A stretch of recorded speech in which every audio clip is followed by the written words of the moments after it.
ನಾಳೆ ಮೇ 7 ಗುರುವಾರ, ನಾಳೆಯಿಂದ 33 ವರ್ಷ. ಈ 7 ರಾಶಿಯವರಿಗೆ ವಿಪರೀತ ಧನ ಲಾಭ. ಬೇಡ ಬೇಡ ಅಂದ್ರೂ ಮುಟ್ಟಿದ್ದೆಲ್ಲ ಚಿನ್ನ. ರಾಯರ ಕೃಪಾಶೀರ್ವಾದ ಇವರ ಮೇಲೆ ಇರಲಿದೆ. ಹಾಗಾದ್ರೆ ಆ ಅದೃಷ್ಟವಂತ ರಾಶಿಗಳು ಯಾವುವು, ಅವುಗಳಿಗೇನೆಲ್ಲ ಲಾಭ ಸಿಗುತ್ತೆ ನೋಡೋಣ. ಅದಕ್ಕಿಂತ ಮೊದಲು ಗುರುರಾಯರಿಗೆ ಭಕ್ತಿಯಿಂದ ಲೈಕ್ ಕೊಟ್ಟು ನಮ್ಮ ದಿನ ಭವಿಷ್ಯ ತಿಳಿಯಲು ನಮ್ಮ ಚಾನೆಲ್ ಅನ್ನ ಸಬ್ಸ್ಕ್ರೈಬ್ ಮಾಡಿ. ಹಾಗೆ ಬೇಗನೆ ನಮ್ಮ ವಿಡಿಯೋದ ನೋಟಿಫಿಕೇಶನ್ ಪಡೆಯಲು ಬೆಲ್ ಬಟನ್ ಕ್ಲಿಕ್ ಮಾಡಿ ಆಲ್ ಅಂತ ಕ್ಲಿಕ್ ಮಾಡ್ಕೊಳ್ಳಿ.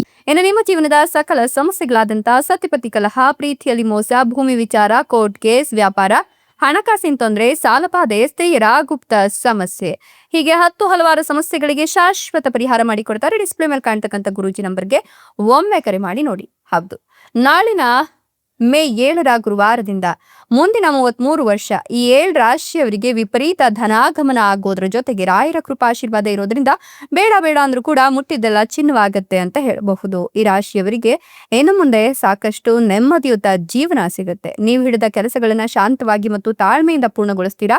ಆರ್ಥಿಕ ಪರಿಸ್ಥಿತಿ ಸುಧಾರಿಸಿ ಹೊಸ ಅವಕಾಶಗಳು ಕೂಡ ಒಲಿದು ಬರುತ್ತೆ. ನಿಮ್ಮ ಆದಾಯ ಸ್ಥಿರವಾಗಿರ್ಲಿತ್ತು. ನೀವು ಹೊಸ ಅವಕಾಶಗಳಿಗೆ ಒಂದಷ್ಟು ಮನ್ನಣೆಯನ್ನ ಕೊಡ್ತೀರಾ. ಬೇರೆಯವರ ಜೊತೆ ಮಾತನಾಡ್ತಕ್ಕಂಥ ಸಂದರ್ಭದಲ್ಲಿ ಸಾಧ್ಯವಾದಷ್ಟು ಎಚ್ಚರಿಕೆ ಇರಲಿ. ಕೆಲಸದಲ್ಲಿ ಹೊಸ ಜವಾಬ್ದಾರಿಗಳು ಹೆಗಲಿಗೆ ಬರುತ್ತೆ.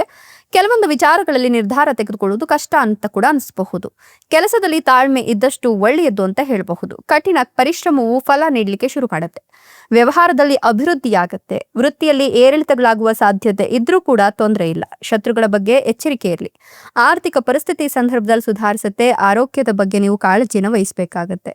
ಕೈ ಹಾಕುವ ಕೆಲಸದಲ್ಲಿ ವಿಳಂಬ ಆಗಬಹುದು. ಕಠಿಣ ಪರಿಶ್ರಮ ಹಾಕಿದ್ರೆ ಯಶಸ್ಸು ಕೂಡ ಸಿಗಬಹುದು. ಸಾಧ್ಯವಾದಷ್ಟು ಬುದ್ಧಿವಂತಿಕೆಯಿಂದ ಹಣವನ್ನ ಖರ್ಚು ಮಾಡದೆ ತುಂಬಾನೇ ಒಳಿತಾಗುತ್ತೆ.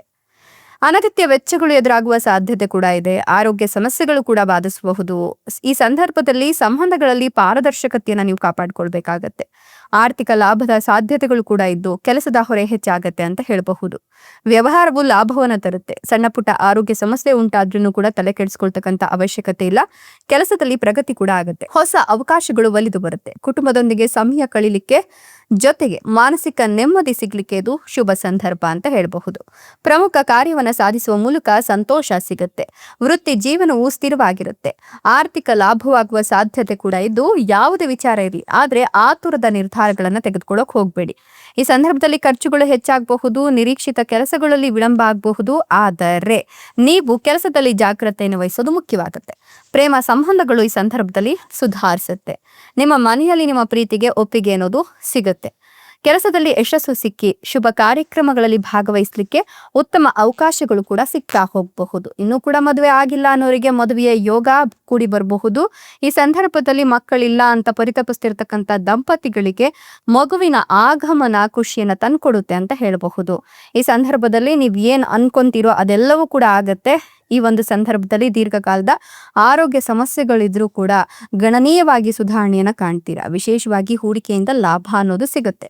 ಇಷ್ಟೆಲ್ಲ ಲಾಭ ಮತ್ತು ಅದೃಷ್ಟವನ್ನು ಪಡಿತಿರ್ತಕ್ಕಂಥ ಅದೃಷ್ಟವಂತ ರಾಶಿಗಳು ಯಾವುವು ಅಂತ ನೋಡೋದಾದ್ರೆ ಕಟಕ ರಾಶಿ, ತುಲಾ ರಾಶಿ, ವೃಶ್ಚಿಕ ರಾಶಿ, ಧನುರ್ ರಾಶಿ, ಮೇಷ ರಾಶಿ, ಮಿಥುನ ರಾಶಿ, ಕೊನೆಯದಾಗಿ ಕುಂಭ ರಾಶಿ. ಇವುಗಳಲ್ಲಿ ನಿಮ್ಮ ರಾಶಿ ಇದ್ದರೂ ಇಲ್ಲದಿದ್ದರೂ ಭಕ್ತಿಯಿಂದ ಓಂ ನಮೋ ಗುರು ರಾಘವೇಂದ್ರಾಯ ಅಂತ ಕಮೆಂಟ್ ಮಾಡಿ. ಧನ್ಯವಾದಗಳು.